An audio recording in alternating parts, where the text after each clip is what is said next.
So I was looking for some of the agentic coding applications. So I happened to find Coder being one such. So their default desktop application looks pretty much similar to Codex and Cursor. So here you can see the quest mode looks similar to Codex, while their editor mode is similar to Cursor, right?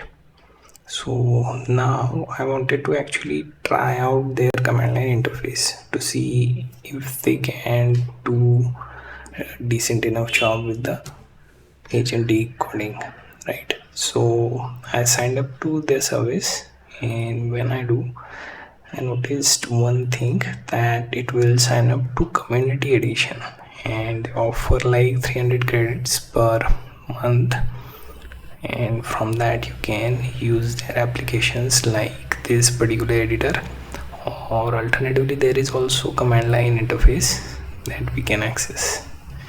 So here you see, in case of Windows they just expect you to copy this npm command and then run it, right? So I will start the terminal, and here you can see I just have to paste the command from this place. So this is npm install -g Qoder AI and Qoder command line interface, right? Now we can let it install while we check out the dashboard, right? So here within dashboard you have profile options, which will basically be setting up your name, and so this is billing. You can always upgrade once the full credits run out. Then there is integration part. So currently only Supabase and GitHub is there, and they are yet to get other applications to integrate. Personal access token would be something that you will mostly use with command line interface. So for now, let me show you how this was, right? Meanwhile it has to finish its npm setup. Now once you set up, you will notice that it will give you a message that one package was added in, and then we will start by login so that our account gets connected, right? So it should open one window within one folder where you can see it can access my location. First I have to start with login. I already said trust the folder. Now enter that login with Coder platform through browser, right? So we log in. So this should open the Coder in another browser window. Now here you see, once you verify, it will tell you are all set. So we can close this and we can go back to the terminal where you can see we managed to log in. So they are using similar interface to that of Gemini CLI, or you can say the new anti-gravity CLI, right?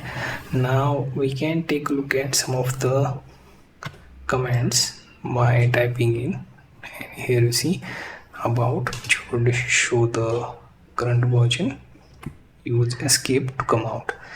Then next command, we can check how to add the directory, how to create an agent, manage those agent, then batch change across the code base.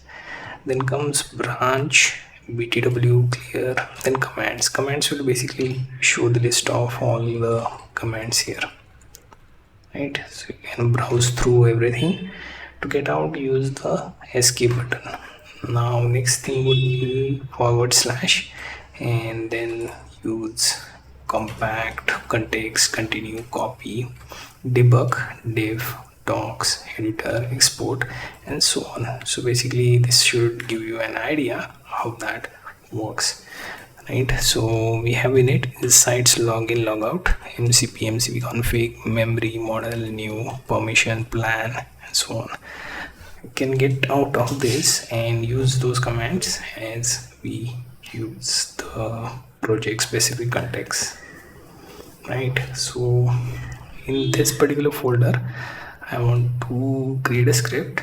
Let's see, create a script, read the folder space consumption and find the files that consume the most storage space, right? Make this script, say, agnostic to drive or folder where we run. Basically it should give you an insight data to the storage and files that consume the most space. And right here you can see you can also allow export of the data to the, let's see, report system that can be seen through HTML file, right, with some basic CSS styling for table and, let's see, charts, right? Make this script in Python. So basically we are giving it some sort of a task like this to make it go through our file system, understand how we see the files consuming the space, right? So it is currently trying to understand what we are giving through prompt, right? And then it will come up with storage analysis script. I made this specifically for storage because there are other variables as well. For example, the age of the file, how many times it was being accessed, like part we can also calculate, but I want to keep it simple for just how much storage, how much consumption, what files are consuming the most, so we can get rid of those files and free up the space. So this can be run through any folder, any drive, regardless of that part. It can check full drive or should check, right? So here you can see I will create a comprehensive Python script that will analyze folder space consumption, generate HTML report with charts. The script will be drive agnostic and work from any directory. So pretty much it understood our assignment and it will build from that point onwards. So as you can see, it has started creating this script and also came up with the logic related to scanning the directory and finding the largest file, largest directory in context of space. Now what's left is basically the HTML report template, so that it will generate that once we are done with the analysis part. It has created the report template. Also readme is being created to check how the whole script works.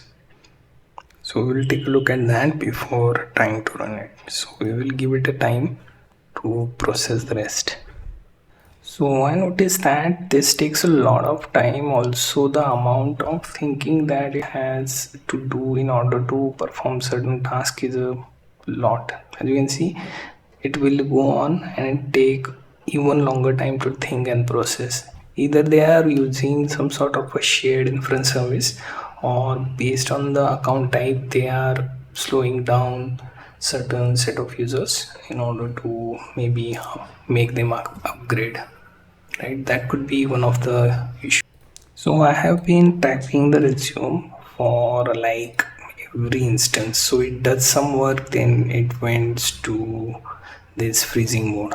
Like you can see, one sentence is typed and it went into the freezing mode. So as you can see, I have tried to refresh and check the user quota, but nothing appears. So it seems like they have made certain priorities to the type of plan that you get with, and based on that they seem to be doing the work. So I have typed this plenty of times, resume and continue, and it will just think for one line and then move on, right? Then it just stops, right? So it's up to you to figure out from here whether you wish to rely on such type of IDs, right? Meanwhile, their script is pretty much done. We also have this particular Python script, right? I can open it through another one of the tabs. So hopefully this should work, right? And we can basically check Python and then whatever the name is, storage analyzer, right? So storage analyzer dot py.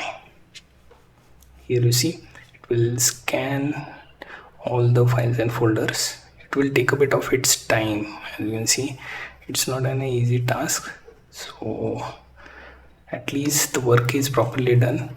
That's all I can see. You can see it will analyze top 20 items, depth, right? And then it will go for options. Now considering we have a lot of files, this could take minutes, so you get the idea, however, that on the code side it has done its job.